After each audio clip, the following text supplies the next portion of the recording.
Hello, everybody, and welcome again to the IPLcast, coming to you live from all places everywhere. This is once more your senior admin, and joining me, well, your senior admin, Kamata / Reverse G, see the little subtitle yonder. Joining me today as well are Rowan. Hello, everyone. And Maniette from down Hello. south. Which isn't the same as down south from where most of our viewers are coming from, but, you know. Different south, different continent. Yeah, no, it's not as far south as Tasmania. Oh, okay.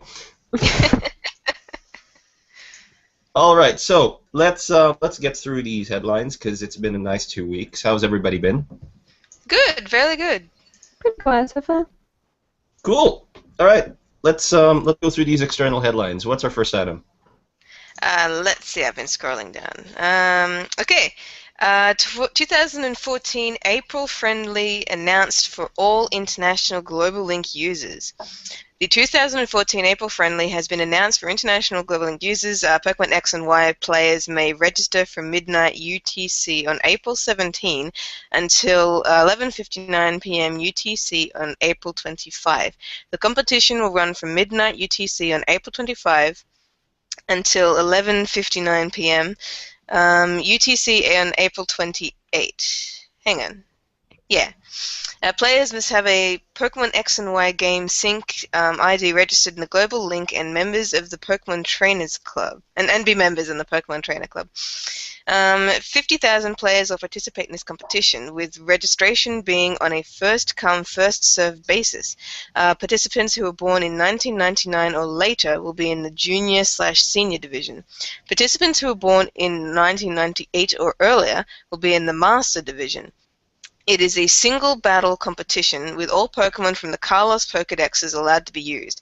Mewtwo, Yveltal, Xerneas, and Zygarde are eligible for this competition. Oh. Pokemon that were Poke-transferred from the Black and White 2 games can't be used. Players must place their Pokemon in the Pokemon Battle Box or on the in-game PC. All Pokemon above level 50 will be set to level 50 for the competition. Each battle will have a 30-minute time limit, and each player will have 90 seconds per turn to make a decision. Participants may only participate in 20 battles per day. The rankings will be released on the 1st of May. And that news comes straight from the Pokemon Global Link.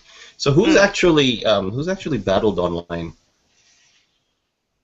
I haven't, not properly. I did once as a bit of a joke against Apple Waffles or Captain Jojo, or Captain PCs, and I got horribly owned by a Dunsparce and a Skitty. Oh. It was hilarious.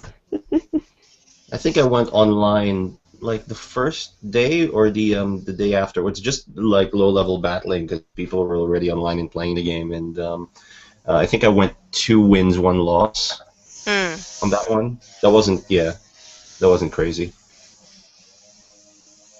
But friendlies, it's friendly. It's not a ranking thing. I reckon I'm gonna have fun attempting to win. Knowing how good the Gen 6 metagame apparently is now. Well, yeah, now Dragon isn't so horribly overpowered. Yeah, but at least it's been limited to everything in the Kalos Pokédex and not stuff that's been transferred over. Because I imagine stuff he transfer over are going to be restatted, considering how they've done and gone and done it for a few Pokemon. But it'll be interesting to say the least. And if anyone listening is participating, let us know how you rank on the 1st of May. I should certainly give this a look. It'll probably be better than where I end up. Okay, what's our second headline? Second headline, Flashfire officially announced. The first Flashfire cards have been officially revealed by Pokemon.com. The 3 cards are the M Charizard X, originating from the M Charizard X Mega Battle Deck, and as well as the Pyroar M Charizard X from the Japanese equivalent expansion, Wild Blaze. The set is revealed to include 106 cards, not including secret rares, 5 Pokemon EX, 3 Mega Pokemon EX, and 15 Trainer cards. The set will officially be released May 7th, 2014, with pre-release tournaments starting the weekend of April 26th. Okay, so on screen now is the first of the 2 Mega Charizard cards. You will notice that these are actually, the rules for these are that they evolve from existing Charizard EXs, which means you can launch a Stage 2 card directly onto the field on the first turn, from what I understand. Because Charizard EX is treated as a basic. That's very fancy. I Yeah, quite like it. it's the art is really good, and they've preserved the text as well. And here's the other Charizard EX. That'd be, yeah. Oh wow, I like it a lot. Oh, yeah. It's quite good. It's really, really good, and I'm quite impressed with the way they've turned out. I'm looking forward to having them. I must say though that I'm slightly more partial towards the initial this Mega Charizard EX, because I already have fire cards in my deck, and I Dragon have Energy. always liked the Charizard Y, Mega Charizard Y. I like them both. I found that like X Charizard is crazy popular because Partners Shop, the game shop, always has copies of X and never Y. Yeah. Look, I'm looking forward to actually attempting to build a deck out of these. I would imagine, though, that a lot of people might. I don't know. I just like gameplay-wise, the rules for evolving into a mega, make sense to me. That when you play the card, turn ends. But it just seems horribly overpowered for a second turn play. It can't be worse than what the original EXs were like. I mean, your Reshiram was pretty harsh for a proper first turn. Yeah, but the Zekrom deck has a long setup, and even then, the HP doesn't exceed about 180. Whereas the Mega Charizard you can see here is 220. It's not as if it's going to be fairly hard to take down in one go if you can manage to take it down in one go on turn 3. So I think these cards are expected to be in both players' decks at this point. I think both sides are supposed to be able to pull this sort of move off. Well, that's what I'm expecting from the actual. Game. When people start playing these, it's practically expected that people are going to play EX cards, because that's the only real way to combat EX cards is with another one, and so that's essentially the metagame. What I'm just worried about is that 220 HP, 180 HP. These were unheard of back when I was playing my Power Reserve deck. There's a lot of power creep in the TCG. There are it's very hard to find a strategy that goes against sheer firepower now that the EX cards, the Mega EX cards are out. Hopefully the game doesn't evolve into a who can bring it out first game. It was that way for Black and White essentially. It was who could dish out the EXs rather quickly. I mean, like you were mentioning, the Reshiram and Zekrom decks were essentially, if I can bring out both Zekrom and EXs in one turn, then I have the match. It's going to be a very uphill battle. Though. Oh yeah, really brilliant strategies. But I mean, imagine an extremely good technical deck whose point was to bring them out on the first turn and hold them for as long as possible while mitigating the effects that you had. So Pokemon Catcher, all of the other stuff. But with the revised rules now with Pokemon Catcher, much better. You actually have to flip a coin before you change a Pokemon from your opponent's bench, so that's very welcome. All right, let's move on to the next issue. I understand that Anthony's joined us, but he's still tinkering with his stuff. So. Yep, no worries. Hello, Anthony, aka Sketch Panic. Welcome on board. Hey. Okay, well, while he's setting up his microphone. We'll move on to the next topic. Go for it. Spring 2014 regional championship dates and locations have been revealed. The North American Pokemon TCG and Video Game 2014 Spring Regional Championships will be taking place in various locations during April. Each weekend, the TCG tournaments will take place on both Saturday and Sunday, while the video game tournaments will only happen on Sunday. The tournaments will happen at the following dates and locations. April 5 to 6, Athens, Georgia, will be the Classic Center, 30N Thomas Street. I'm not sure where that is. April 5 to 6, Seattle, Washington. April 5 to 6, Overland Park, Kansas. April 5 to 6, Sturbridge, Massachusetts. April 12 to 13, Madison, Wisconsin. April 12 to 13, Salt Lake City in Utah. And April 26th, Kitchener, Ontario, Canada. Just to note that the one in Canada is TCG only. Every other location has both the TCG and the VG regional championships. But I believe there's an existing ban list as well on what you can bring and what you can play. Obviously, it has to be tournament legal. If you've competed in tournaments before, the regionals are probably what you're waiting for, and you probably already have a team for it. So the issue of whether or not it's tournament legal is kind of moot. Yeah, if you intend to actually join these, you should look up the rules beforehand. Yeah, because we went to the regionals last year. They had them in Sydney for the first time ever. I was really impressed with the seniors in the Masters division. I wasn't too impressed with the juniors. They did have a lot of shiny legendary. They had a lot of shinies. One kid in particular had a lot of alternate color shinies. His entire team, in fact. That's like it got to the point where the guy commentating it even remarked on it. Like in front of everybody. But I don't think they were taking the juniors division too seriously at that point.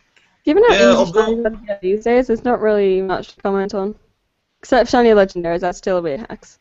Yeah. Yeah. Like to a point, like one or two, you're just very lucky, but all of them, then yes, that's if your entire team was you're not six, even meant to be able to get shiny Zekrom or Reshiram because it's just not in the game's coding. Like, they coded the sprites, but you're not meant to actually be able to get them because otherwise it clashes with the cutscene beforehand. Yeah, so yeah, the fact that you can get like 5 or 6 of them is just dodgy. Dodgy. I mean, the kids are accompanied by their, at most I can see them accompanied by their parents who don't seem to have a clue and are weirded out by the huge number of guys just sitting there on their 3D DSs. But also the grandparents who take their kids in, thinking that it's a nice bonding time, and absolutely, Harry, it's cute. But I mean, if they get questioned by the tournament organizers, they have nothing to. It's kind of like, I don't know. The grandkid plays Pokemon. What do I care? It's just nice to see him playing with other kids. But the thing is to a degree, it's fun to watch them play. But at the end of the day, they still select kids to go to the nationals. So I think at that point they're more careful about their teams, though. That's true. The nationals they would be, but you have your ticket to the nationals by that point.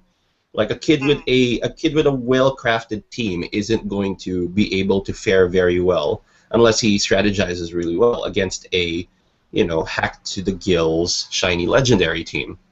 Surprisingly, though, I've always found hacked shiny legendaries, they look fancy, but really the kids don't know how to use them, so they end up just being fairly easy to wipe.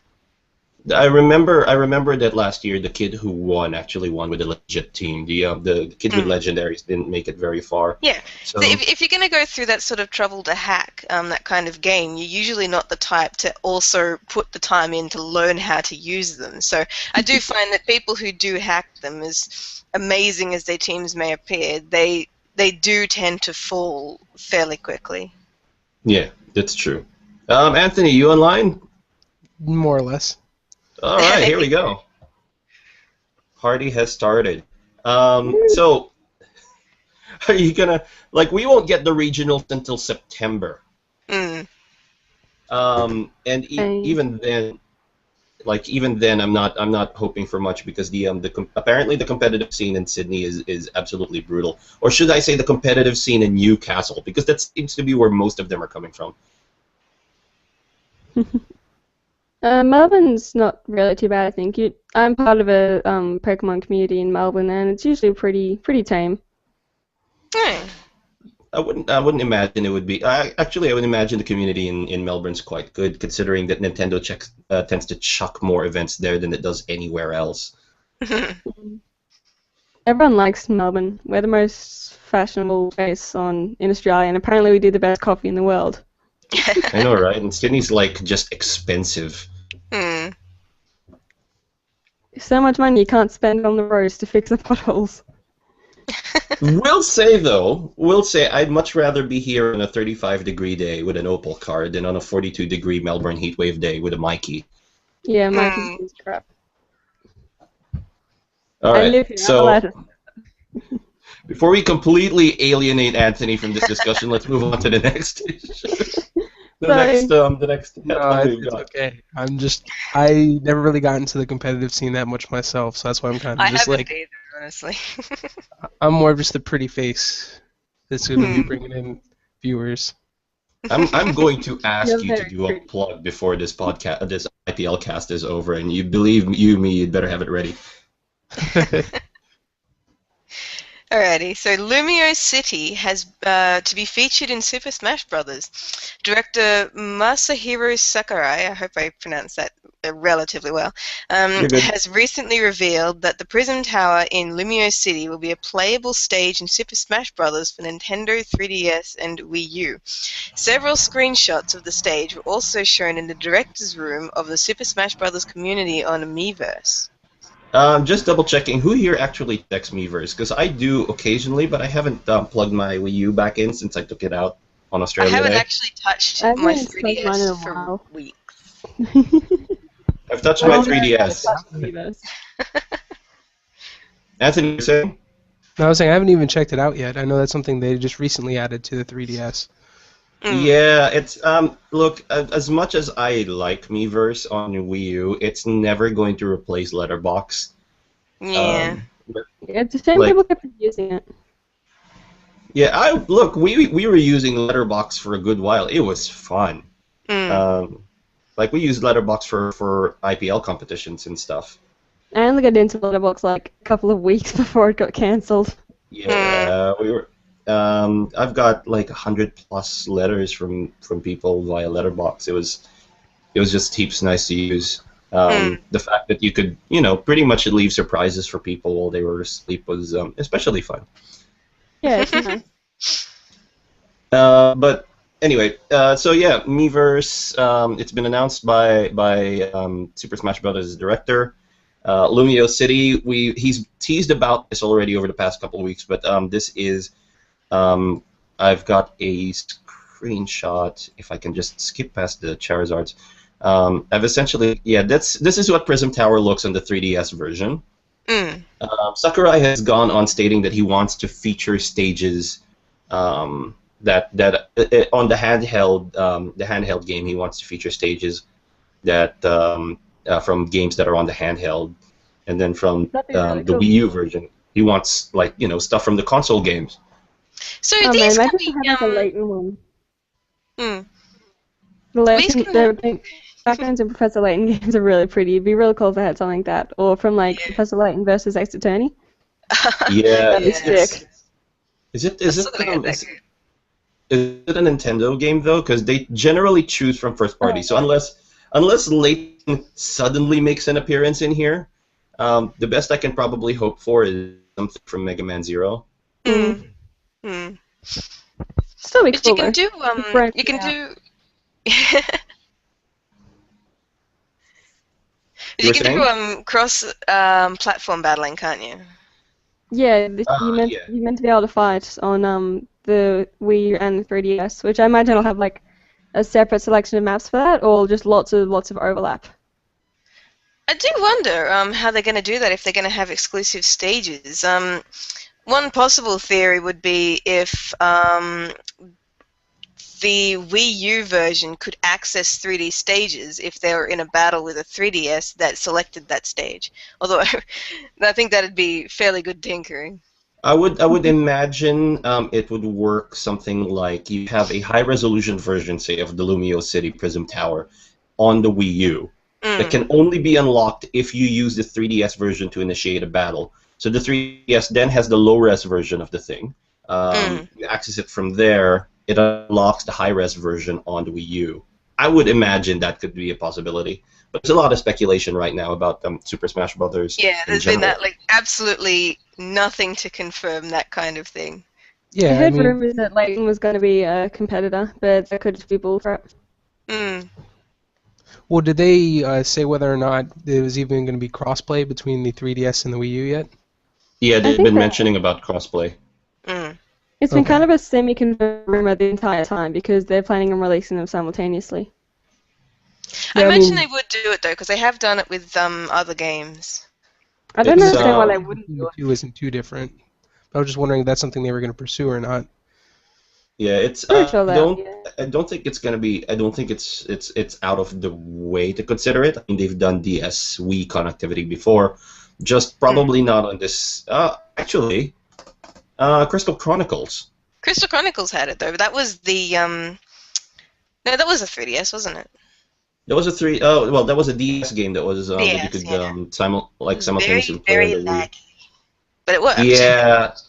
Well, there's probably. Honestly, though, I don't think. I think they could have honestly improved that lag. I don't think it was at all necessary to have that. I don't know what was causing it, but every other game in the past has been able to do that sort of connection without any lag whatsoever. So. If you don't be, it's literally just in the same room as the Wii U as well. I imagine most people would be playing with just all together in a lounge at once. So it's like, it's very, very minimal distance. So it'd be fairly short lag, if any. I reckon they would have direct connection, but I think they could also go for online sort of thing. Because both things do connect on to the internet. So. Yeah. Yeah, they could even do something similar to the way Monster Hunter's already set up for the 3DS and the Wii U. That's very true. I mean, they've already got precedent for the connectivity. It's not really that laggy based on a friend who's been playing it, but yeah, I don't think there are going to be any issues going forward with it. It's just a question of they've said, oh, these stages seem to be exclusive for the 3DS, and these stages seem to be exclusive for the Wii U, and so what's the case actually? Do we unlock these? How is this gonna do stuff? Is it just gonna limit it? I'm gonna be very sad if they do actually limit it to the overlap stages. Yeah. I mean, it's a possibility. I mean, having two separate games for two different consoles and having the exclusive stages would be a reason for people to buy both versions, more money. It's not like it'd be the first time a game company's done it. That's true, but I don't think you really need to do that much motivation for Nintendo diehards, do you? No, not really. Like, we're gonna buy it anyway. Pretty much everyone. I've already got a standing pre-order on the next Pokemon anything that comes out on Wii U, so it's not like we need much motivation to order stuff. Oh man, imagine if they made a new Stadium game. That's what I've been waiting on. That would be amazing. That's what I want most, basically. If they don't include customizable trainers, I will be extremely cross. Yeah, that's everyone like how good about it. As long as there's a new game that includes fairy types, that's all I want. Well, hopefully we'll get it. Hopefully we'll get it either at the end of this year or next year. I'm going to be slightly disappointed if actually. If Genius Sorority works on it again, it won't be too bad. If it's 16. I'm just hoping that Genius Sorority does a better job of it than Pokemon Battle Revolution, because I really like the customization. I hated everything else in that game. I never played Revolution. Revolution promised so much and delivered very, very little. I guess maybe it's because I didn't read anything or really play too much into what they promised. When I saw it, I was just looking at it as just another Stadium game without the mini games or just full-on just battling with customization, and it really didn't bother me too much. But I can definitely see why people playing the previous, either stadiums or even just the previous games, felt like it was lacking. Look, I've never really played the original stadiums, and so the mini games weren't really a big part of it. I was going into it going, oh hey, I can import my stuff from the DS, and play it that way. But if you've seen any of the early release trailers, they were touting a lot of really good stuff. It's like, physical attacks are actually physical attacks. They get in close and actually make contact. The battlegrounds are destructible. All of this other stuff that got completely wiped from the release. Yeah, I can definitely see why people would be upset for that then. Yeah. Lots and lots of talk and very little to back it up. I'm hoping they're gonna do the same sort of release tactic they do for the next Stadium game on Wii U, which is they reveal very, very, very little, and so manage to control everybody's expectations and the lead up. No, it's fandom though. They're gonna get super hyped no matter how little is actually released. Oh, we're gonna speculate like mad, of course, but we're speculating right now. We're allowed to speculate like mad, and that's fine. That's pretty much what gets the fandom hype. But what I think that they will try to do is cover their bases, because, like I said, PBR.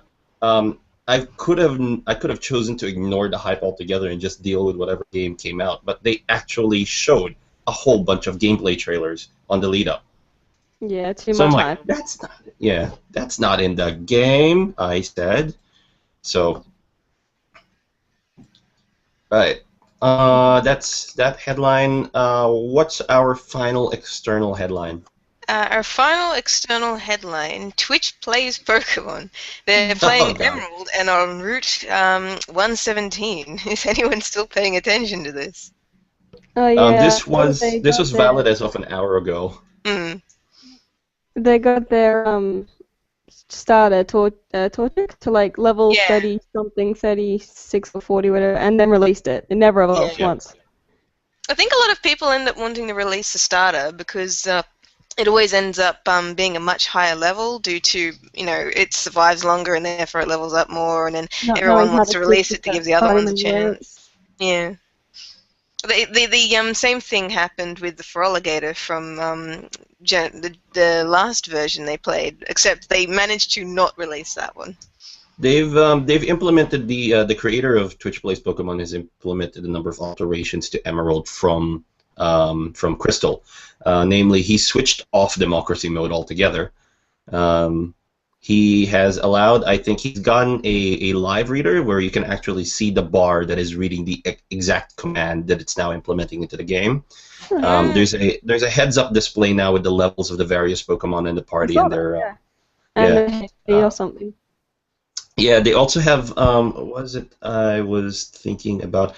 Multiple commands like multiple different commands. So if you enter up plus down plus B, it's going to go in as up down B once it gets to the chat reader. Oh, cool. So everyone pressing like B plus left or whatever will send the character running. Sure. Yeah. For about a step. Yeah. It's definitely an interesting experiment in crowdsourcing playing a video game. Unfortunately, I haven't been there. I haven't watched any of the Twitch Plays Pokemon. I've only been hearing it in passing, praise Helix Fossil, and a lot of the other stuff that came with it. But it definitely seems like it's a lot of fun from what I have viewed of it. Especially the community. The community is definitely very much involved in it. That's a great thing to see. Dork. Maybe I should make a poster to sell conventions. I'm one of the things I was looking for in Redbubble, and the immediate aftermath of the first Twitch Plays Pokemon run was a Praise Helix shirt, or a Praise Helix poster that I could at least post up here. Well, Actually, coming back from two MegaCon, of my mates, Apple Waffles and Silver 5, aka Cat and Crown, have both done posters for I've seen them. Silver's Apple is kind of a Waffles, constant work in progress, but Waffles finished hers and it looks really good. She based it on like an actual old piece of art and it looks amazing. Then again, I'm terribly biased, so. We need to. I think I need to do a catch up with. I need to do a catch up with Apple Waffles because it's been almost 5 years since I ran into her like in person. It's been a while. Well, it doesn't help when you live in different like nations. No, but it started that whole thing of I personally talk to people before they get promoted into admins. No writer. So yeah, we kind of have to rectify that with Rob, but sooner rather than later, I hope. Cool. So yeah, more power to the people playing Twitch. It's definitely gone from just this whole thing of people crowdsourcing to play a single game to more an extremely dedicated community attempted to get through this game, despite a bunch of trolls diving in. It'd be nice to see 2 rather large factions, but it seems like the faction dedicated to completing the game is far larger. I think most trolls have lost interest at this point. Yeah, because everyone else has lost interest too. I don't know where they're going to go after Emerald, though. Yeah, I don't know how well Generation 4 is going to work here. It's not as... it's still fairly manageable, but... It's going to be incredibly tricky, to the point of unplayability, given how incompetent the masses are. Like, individual people, smart, have plans. People, as a group, are dumb. Yeah. This And is extremely cynical. I imagine once he runs out of main games to play, he might either switch to some of the spin-offs, like the older ones that can still be controlled properly in this format, or he might just go straight on to other games. I think as long as he's got an audience on the main channel, he'll probably still be playing something. If I get the... switch to the side games, but there's a lot more button control than in the main game, so it might be a bit tricky. If I see so much as what's it called? If I see the original Pokemon GBA TCG game, I'm gonna be watching that. I'm gonna be watching to see, because you can just like be absolutely miserable at that game and not go anywhere if you troll it right. So it'll be nice to. I'm hoping it's the TCG. Just because I need to, my Schadenfreude need to refill, but we'll see where it goes after Emerald. Cool, and I think that's it. External headlines, unless you guys have heard anything else. No, I'm pretty out of the loop. Anthony? I've got nothing. Like I said, I'm a set piece here. You're a trophy husband.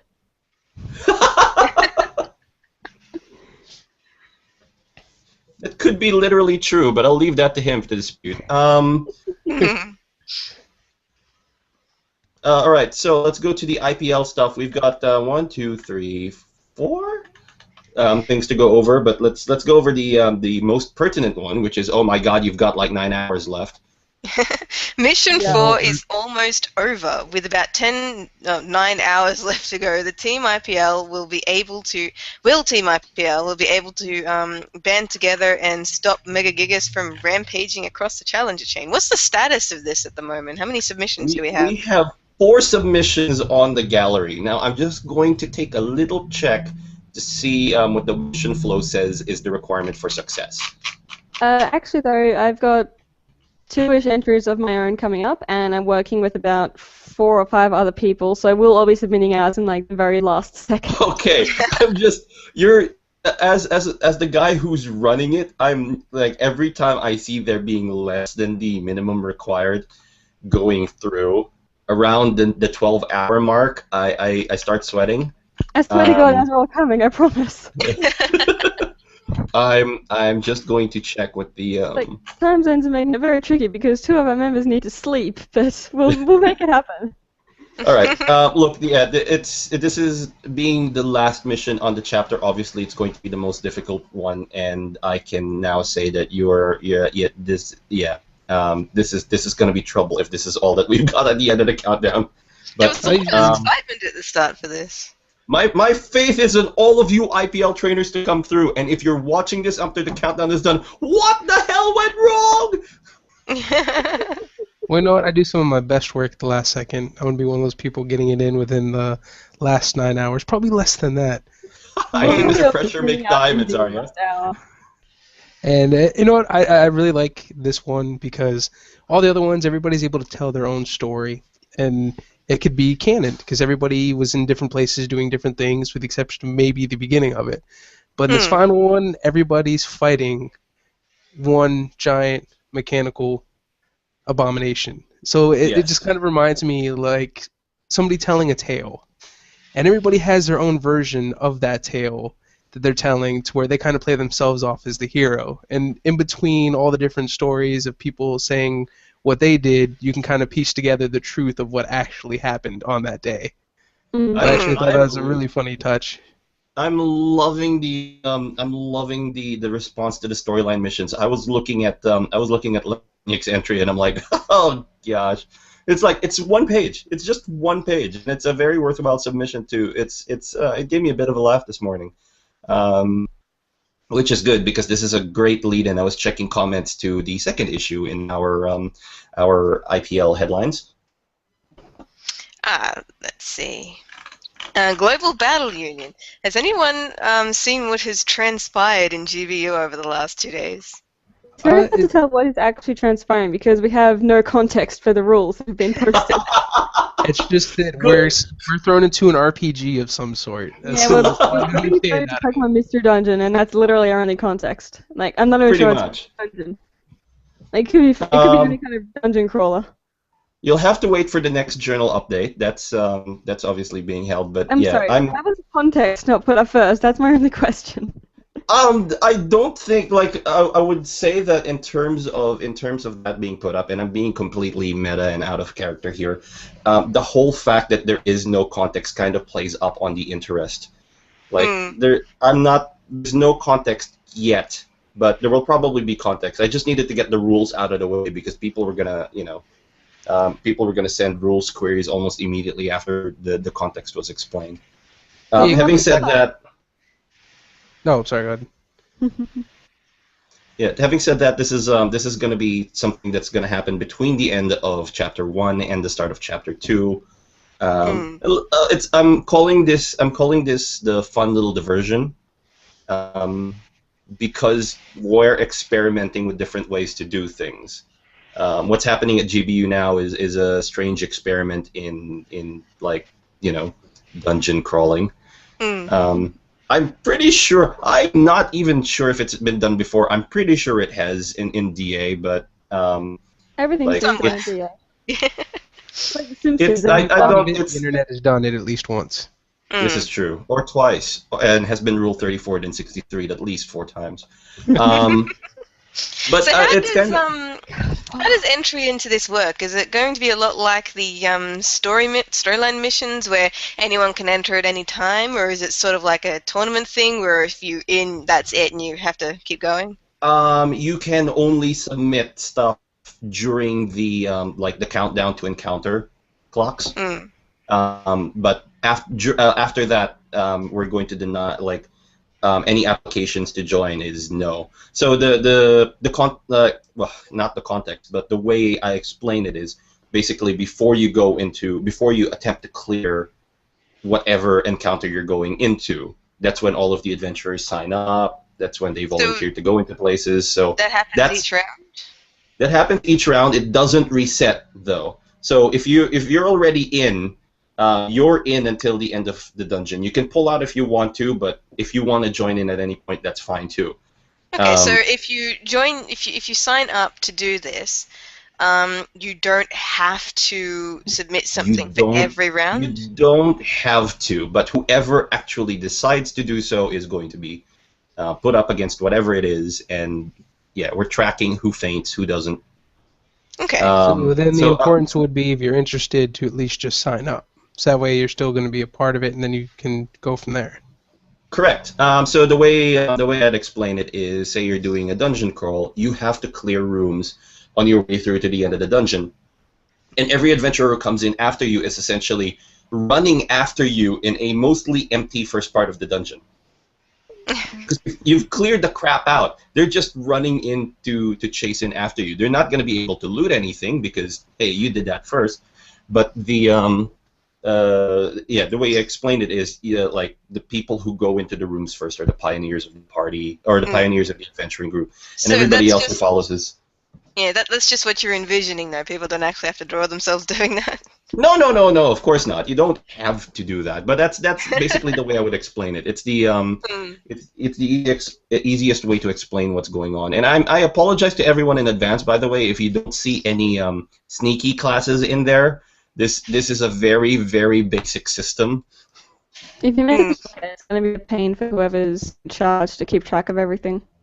That's why I'm monitoring it first, and we've got like the background stuff, because if we can optimize this for anything future we have to do, then that's great. If the turnout and interest is fantastic, then we might consider doing it again.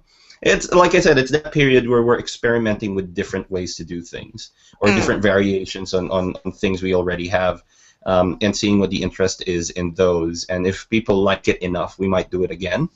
And if interest is waning by the time you get to the end of this dungeon, which I will tell everybody now is not that big, then it's probably not. Yeah, we're probably not going to consider it for a while until we improve it. It's the same with coalitions. Coalitions was considered like almost 3 or 4 years ago, and then essentially got shot down because there wasn't that much interest in it. And now it's like 2 coalitions large, so we're not sure how to judge it at the moment. But there are people who are part of coalitions. So I think we just need a few more active members, because you just have like the same group of great people. Don't get me wrong, that are there, but it seems like I don't know what happened lately. Real It doesn't advertising seem. for the coalition, so it makes it hard for people to get into them because no one knows really what to do with them. Or really. Yeah, but I mean, that's also what I would explain as far as even these storyline missions, because the storyline I think was a fantastic idea. I've been loving it so far, but it just seems like if we had more active people, there probably would be more people participating. And I don't think it's on the fault of anybody here or even IPL itself. I think really it comes down to, like, I know I've missed at least one storyline mission due to just stuff externally going on. Yeah, I would say that the membership of IPL ebbs and flows, because it's a very it tends to be the rotating door of membership as far as the IPL is concerned. We've had very few people who were here when the IPL was founded, mainly me and Athens.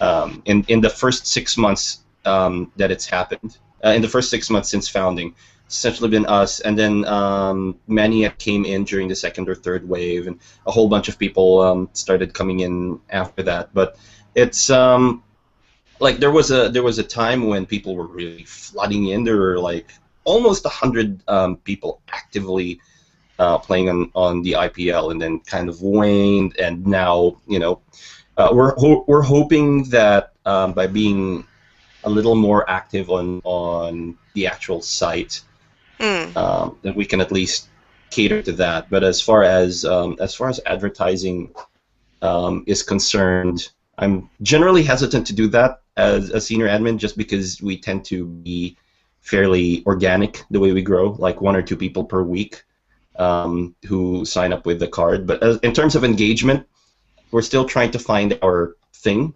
because engagement in DA doesn't last as long as everybody think it does. There's a new group that got set up, and the thing has about 175 plus members already. But I wait to see exactly what sort of engagement that thing will get.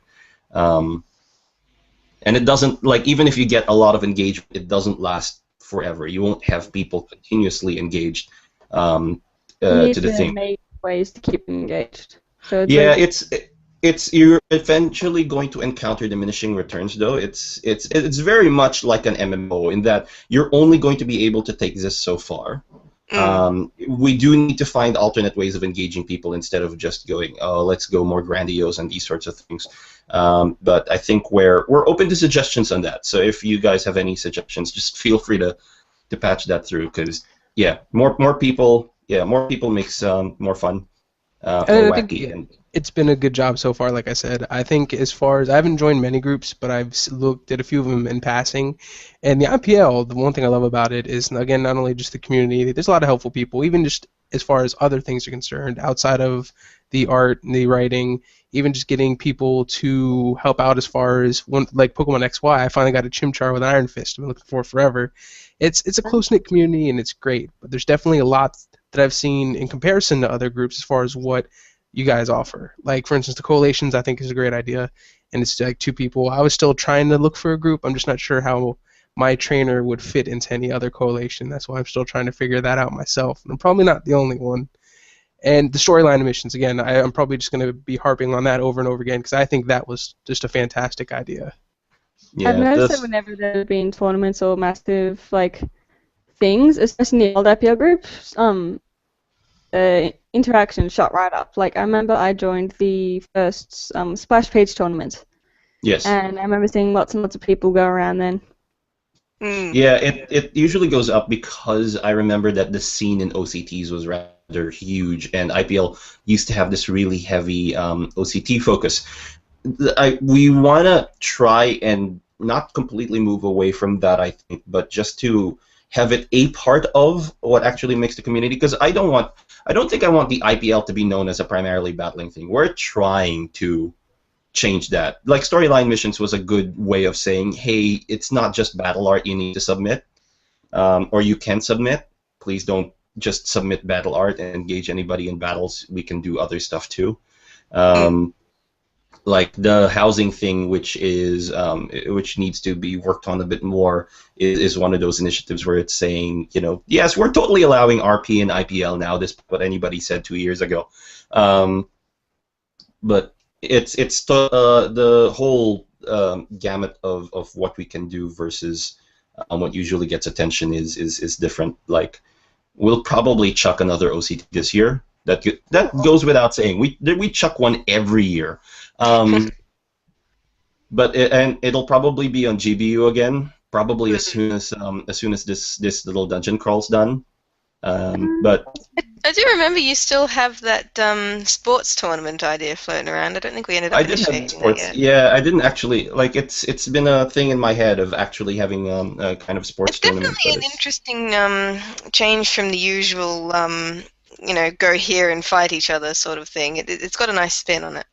Yeah, I don't like. There has to be more than just let's bash each other in Pokemon battles kind of ways to organize stuff. You can only do that so many times. I know it gets people's attention, but I'm like, is that really? Yeah. Yeah. Like with our last tournament, I think we went for more of a storyline sort of thing than necessarily just battles. So yeah, that ended up turning out very well. Most Dangerous Island was really great. It was a freaking hella fun to read. So yeah, like I said, we're constant. This is a year where we've got new leadership. We've got a bunch of really savvy interns coming in, and there are ideas we're circling around and suggestions, and we're listening to the community a lot more. To see what you guys want, which is why there's like a weekly poll now, just so you guys can answer and comment and feedback and whatever, because we want to hear what you have to say, because this is as much your group as it is our group. We can admin this as much as we want to, but if you're not interested, then don't there's no point in bothering to actually join in. But we want to hear what you have to say, and I have to be right back, so keep the air going. Okay, we'll skip the battle analysis until we've got everyone back again, but the next issue is magazine issue 8 will be delayed for another month due to my inability to manage my time and a wave of university assignments. So I can only apologize for my lack of communication on this lately to both participants and readers. I never even got the time to update the journal from the last extension about 2 weeks ago. I had to get Gina to do it this morning. So to make up for it, and to just take some work off my back at the moment, I'm going to be extending the deadline for submissions again until about April 20th. So that will get the magazine back to a proper release schedule for issue 8, and issue 9 I'm going to have another month-long extension for that deadline. So I think issue 9 would end up being released, like the deadline for that would be July 20th, I think. So that would pretty much just put it back on the same update schedule as it was last year, at least. So yeah, the new date for issue 8 is up on the journal now, thankfully. But once I get some of my assignments done, I'm going to be contacting people properly. So if you submit work for the magazine, you can expect some groveling soon. Oh yeah, I forgot to mention I'm actually wearing this shirt. Oh, I've seen that one. It's cute. It's amazing. But yeah, so I was just finished explaining magazines, the issue 8's new extension. But yes, I can only apologize for the pretty much lack of presence on that lately. That's all right. We've got. I mean, if you're, don't over prioritize the IPL over everything else. That includes bill paying, Life bank is account. trying to come first a little bit. Yeah, most days. What do we have in our? What else do we have on our? We have the battle analysis. That's the last one. Oh, okay, cool. Alright. I don't actually. I'm trying. We didn't do this battle last week. I remember we did something completely different. I do remember, though, when I was putting this outline together, looking at it and going, have we actually done this before? But then I looked at the submissions and went, no, we have not.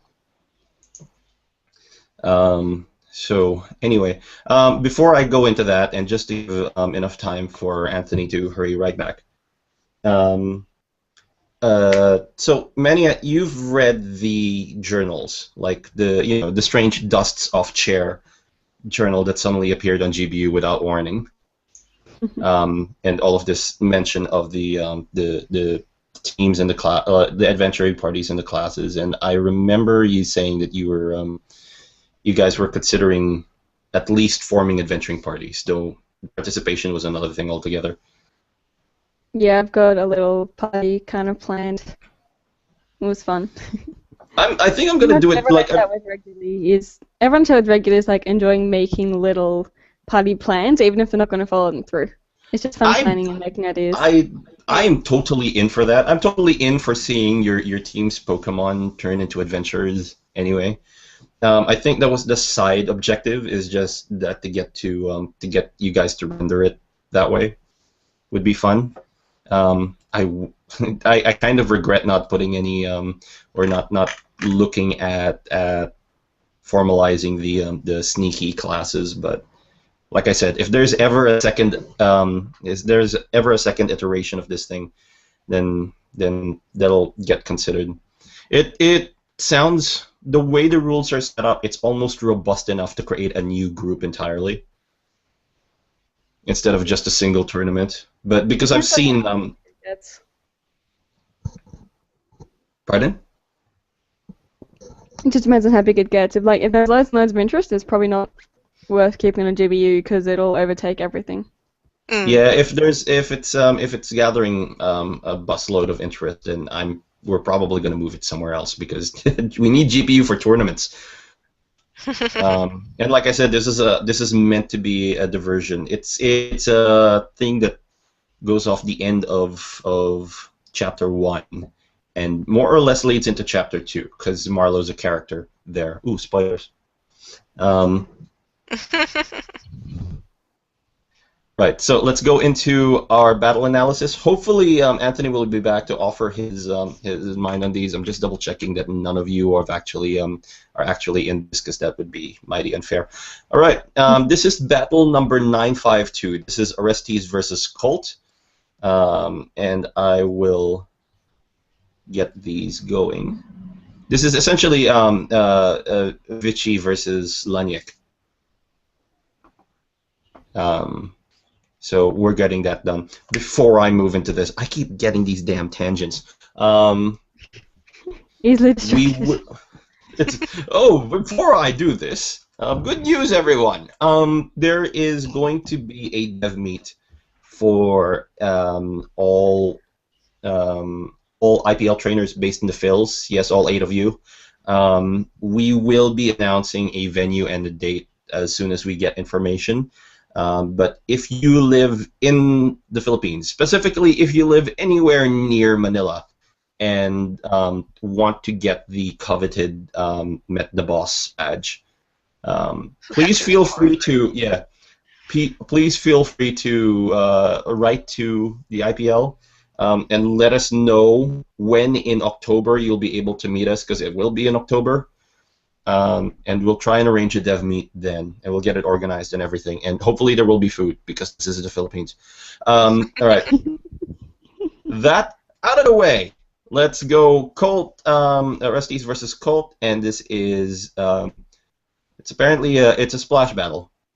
So let's take a view at RSC's work right here.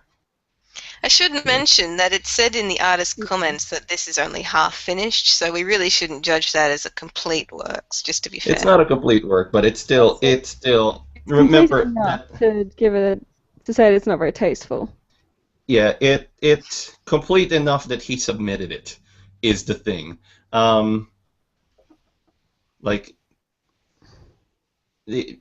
Yeah, but there's not much to say about this work, is there? No. What other Pokemon is that? I recognize the Slacking, but Looks like it's meant to be a Jolteon, perhaps. That's yeah, the it's impression looking I like a get. Jolteon. That's I'm going to say that area is the other ear, and that looks like a nose and lips. you sure that's a Jolteon? Yeah, there's a What- Jolteon on Aristo's team. Oh. Oh, I see. Okay. Yeah. So this is the last place you want to end up in. I'm slacking, to be honest. I'm, and the fact that it's got deal with it glasses as well is, I guess, a nice touch in a in this work. I'm not really going to criticize it for being incomplete. It's just, what the hell?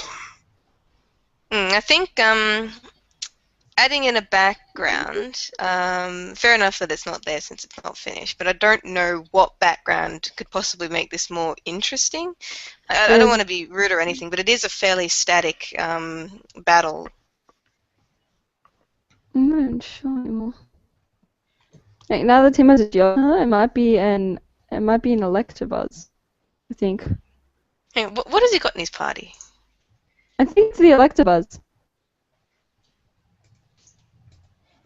That can't be. The fact that we're trying to figure out what the second one was means that even if it wasn't colored, it's already creating problems. Yeah, it's the Electabuzz. Isn't it an Electivire? No, they've got Electabuzz on their form. Huh. Yeah. Yeah, that's an Electabuzz. Really? Yep, that's... It's an Electabuzz as rendered by Orestes. Mm-hmm. Okay, yeah, so, grain of salt. Yeah. That's still... Okay, I'm looking at some Why? other one. I do see where she's coming from, but that looks like a Jolteon. Yeah. It does Gonna say rather. that. Yeah. It's kind of, it's kind of, yeah, not speaking well that we had to pretty much go on a small discussion about what exactly the poor thing was between the thing's legs. I do think it's an amusing image, to be honest. This sort of thing does seem like something a Slacking would do, and it is, aside from the Electabuzz, it is relatively well drawn. With a background being put in, that would have actually looked fairly complete. But again, it is a fairly static image, so there's not much movement going along. It's not something that would really engage someone other than maybe a chuckle. Yeah, it I was a good. personally don't find it very tasteful, so I'm not really amused. It's just personal preference, though. Yeah, I'm not. It's like I don't know what to make of this. I keep having WTF popping up in my head every half second or so.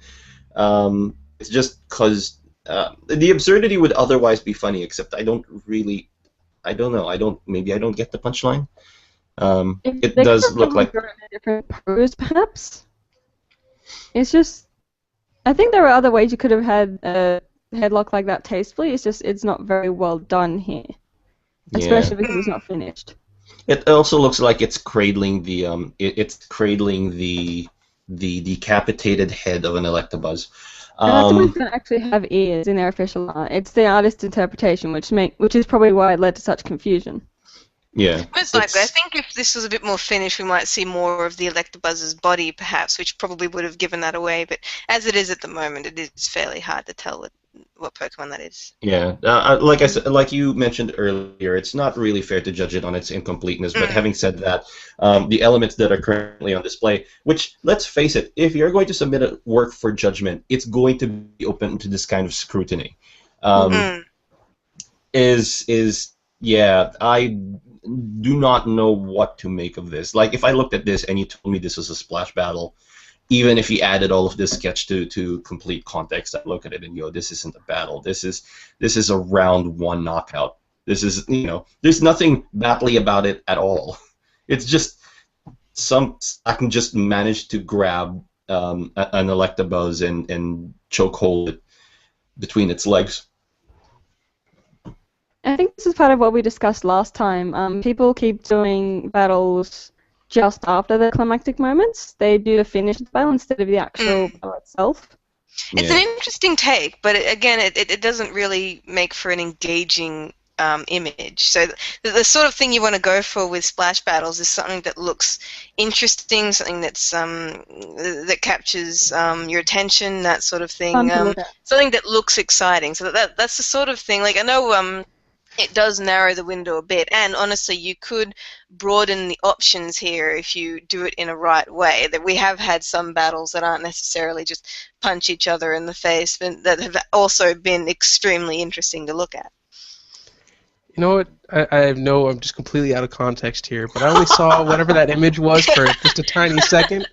I can tell you right now, that just looked a lot different than what I thought it was, and. Putting that out there.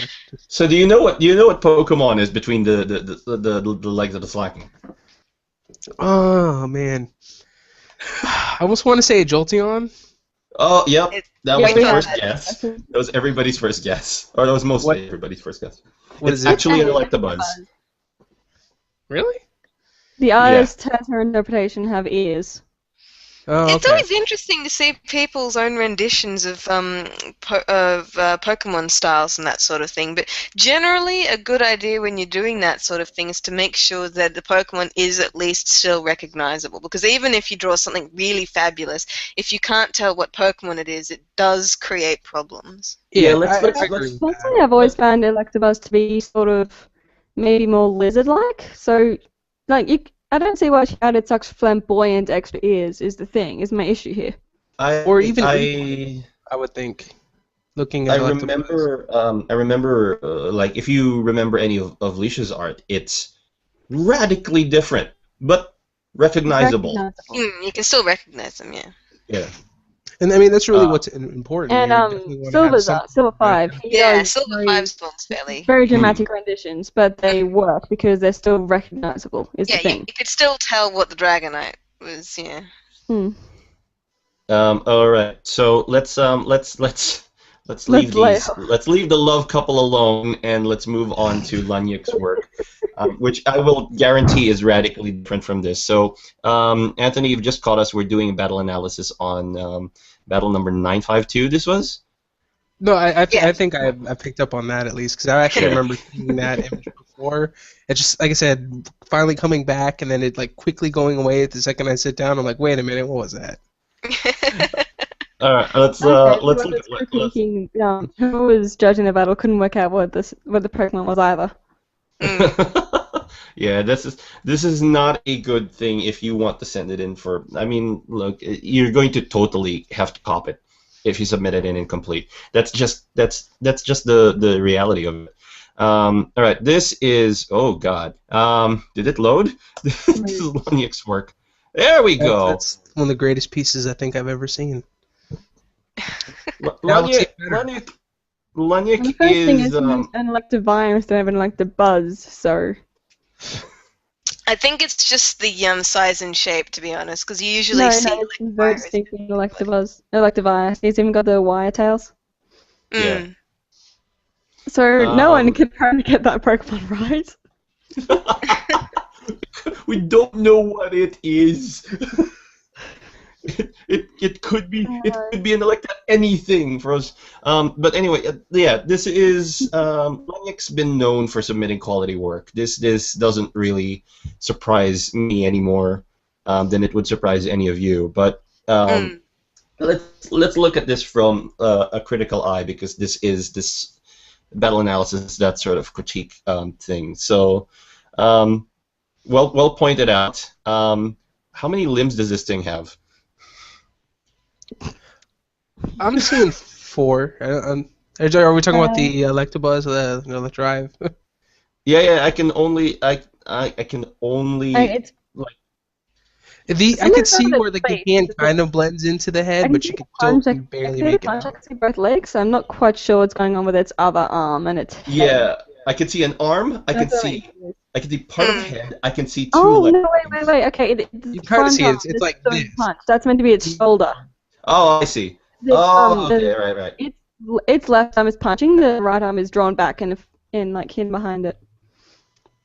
It's like it's fun to notice how the whole thing completely, like the style completely deconstructs once it gets to the action point. So the jump off point and the punch point are far less clean than the both of the Pokemon.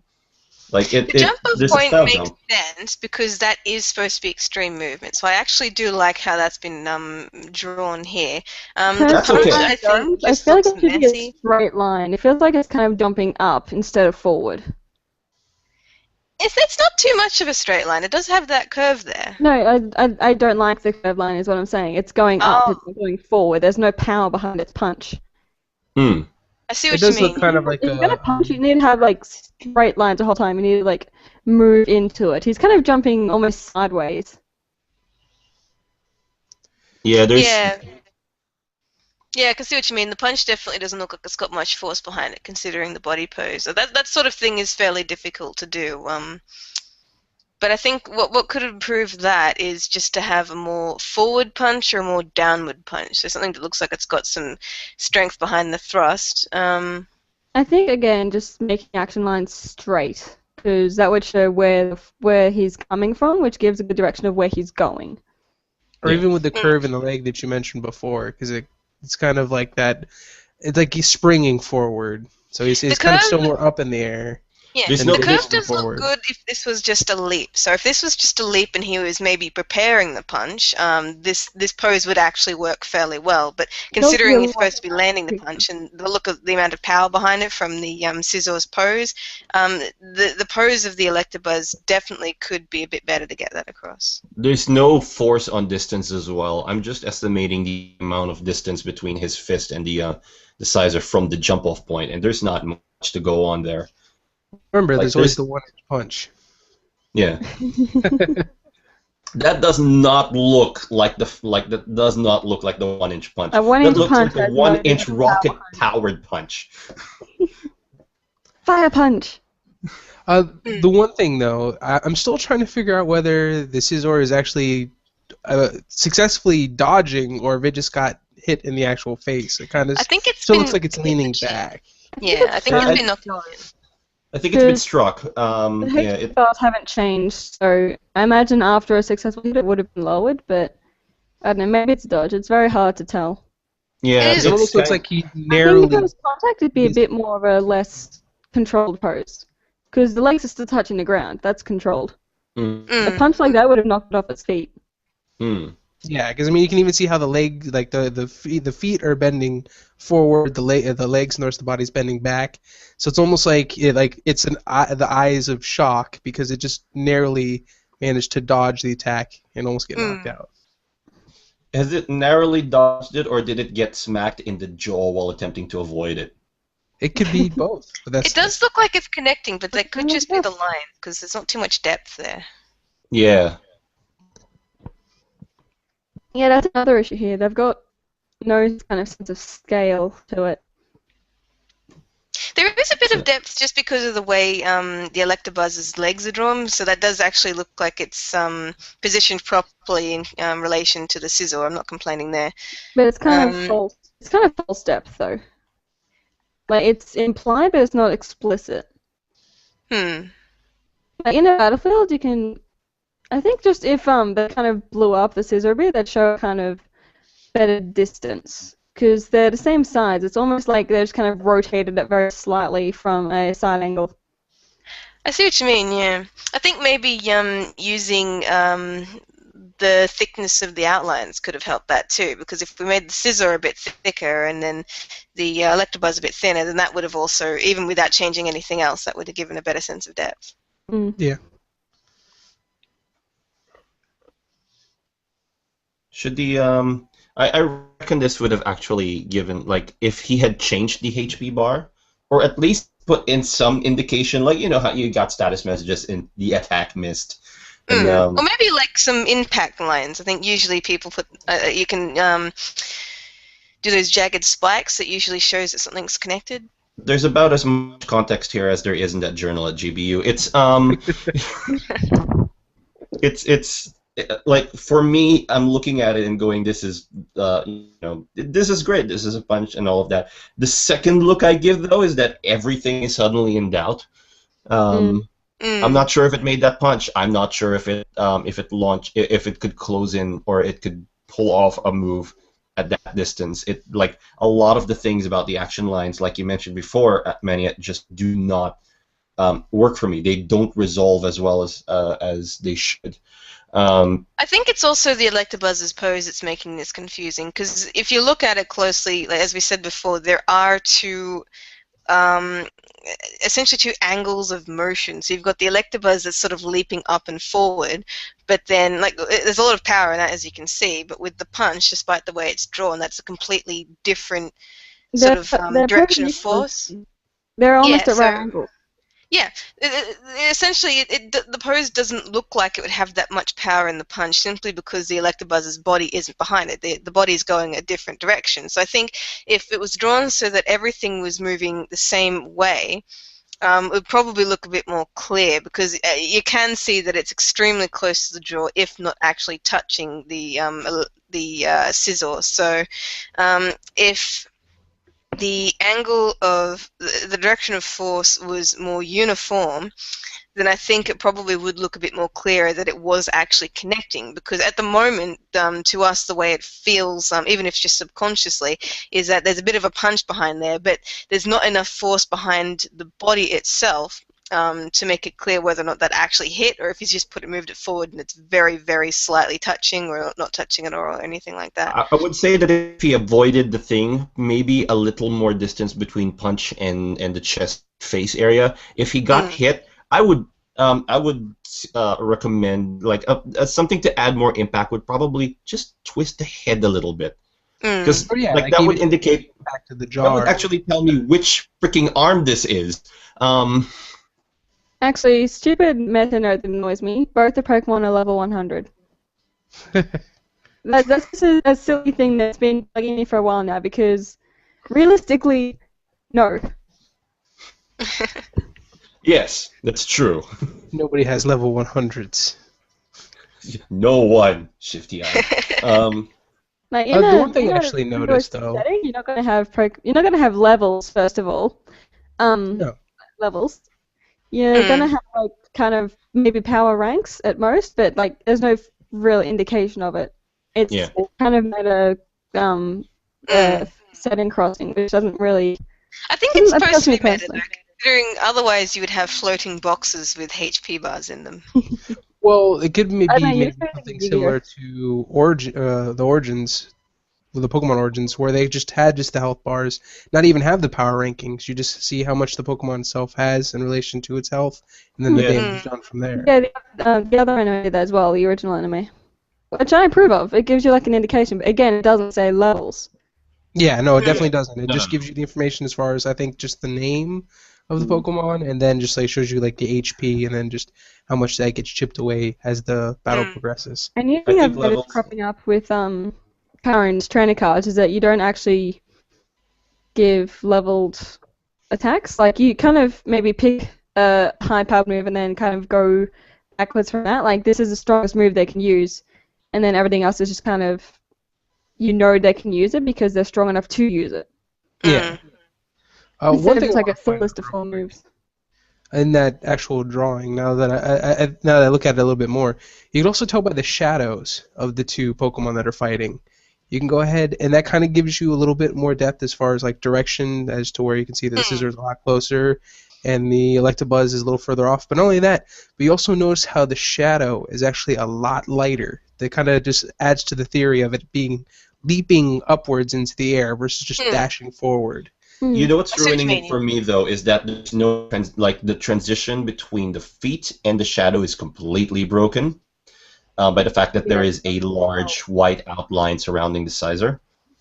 Mm-hmm.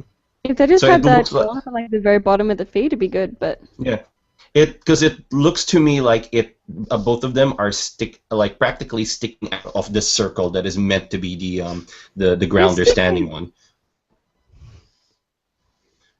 Like this would make for a really cute looking diorama if I could figure out where to place the other arm. You know, it's a nice all viewed from an angle kind of plastic diorama thing, but I would still twist the head. I still can't figure out what that is. It looks like it's attached to the face, like because the antenna is kind of part of it. Yeah, but like I said, I think it's just like a non-connecting line. Like he's doing the punch, and then he's got his like fist near his face, ready for like maybe the next punch. possibly. It's kind of awkward because even when you're fighting, you never really want to do something like that. It's kind of awkward, but I can see. it's very awkward and it's a very awkward pose. It looks kind of painful, to be honest. Like his shoulder is up near his antenna. Yeah, the way if that's the punching arm, then the way his body is twisted, that would actually be fairly painful to do because if you want force behind it, then that should be the shoulder that's leaning forward, not the other one. I think its front half would continue twisting. It's already broken. The other thing I'm going to point out on this, and this is nothing against Laniak, is how big is this? I checked the dimensions of the file. It's 9,000 pixels wide by something odd. Yeah, this is it in main scale. It's always good to work in large with a large canvas, but I think when understood. 9,000 pixels is a bit excessive, as I don't own a screen that large. Well, it's not necessarily just a screen, but this is print proof, you know. No. It's not. It's well past print proof. I could get an A0 printed of this, and I still wouldn't have enough paper to fit it. Is what I'm saying. And it's not. I'm not sure this is. I'm not sure this is like what you'd want to put forward as print ready. It's just I reckon if you're going to put it online, you probably could submit a smaller format. But when it comes to actually drawing, using a large canvas, regardless of how large it is, if you're comfortable with it, then great. But a large canvas is a great thing. That. You can fit more details in, and there's lots more room for sketches and spacing and stuff. If you're going to submit something, you need to have it small so it's easy to load. Yeah, and I get what you're saying, how it's very, very large, even excessive almost, even just for print. And yes, submitting it on DeviantArt, it would do everyone better to make it a lot smaller, if just because anyone who wants to steal that, they essentially have like a perfect copy of this thing. But I can't complain actually making it at that size. No. If you're working on it, if you're sketching it, then fine, make it as large as you want. But like I said, this is the file taken directly from DeviantArt, and this is a 9,000 pixel wide PNG file. So you can only imagine how big this actually is.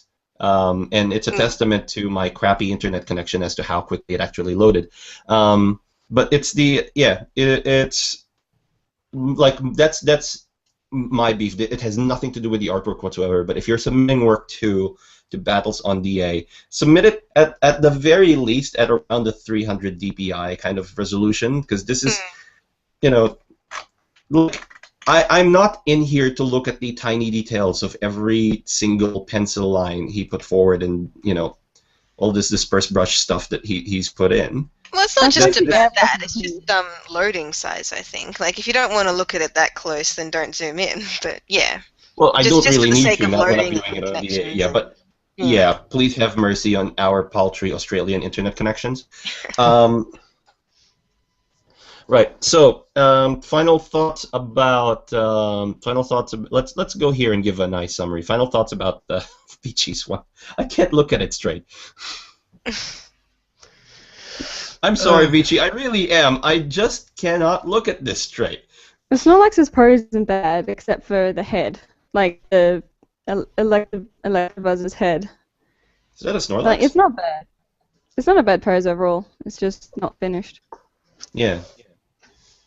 And I think it's humorous, at least the way that it's set up. I mean, it would be nicer if it was completed to get just, like, the full range of it, but just I the way reckon it's like all completed would look a nonchalant. lot better. But just even with the background, I think it should be a more exciting direction. Like I said last week, even simply the angle of which you draw something could make something simple look so much more amazing.